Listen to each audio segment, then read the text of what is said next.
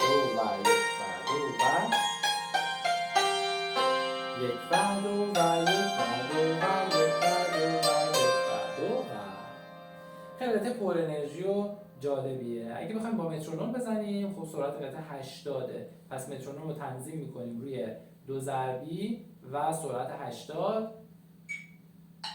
میدونیم که مترونوم ضربای اصلی رو فقط بهمون میده 1 2 1 2 1 و 2 و 1 و 2 و 1 و 2 و 1 و 2 و 1 و 2 و 1 و 2 و 1 و 2 و 1 و 2 و 1 و 2 و 1 و 2 و 1 و 2 و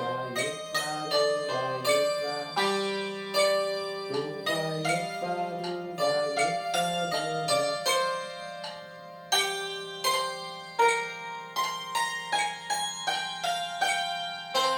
1 و 2 و 1 و 2 و 1 و 2 و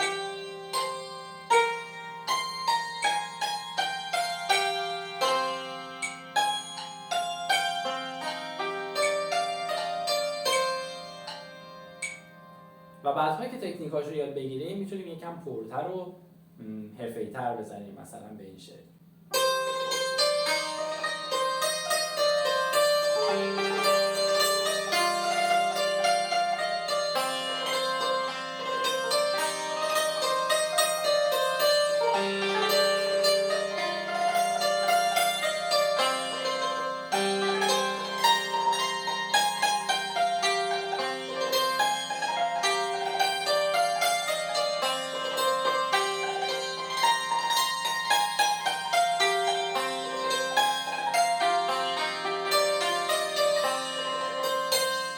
امیدوارم که ویدیو مورد توجهتون قرار گرفته باشه. ممنون میشم که کانال یوتیوب من رو سابسکرایب کنید، این پست رو لایک کنید، سوالات و نظراتتون رو کامنت کنید و این پست رو با دوستاتون به اشتراک بذارید.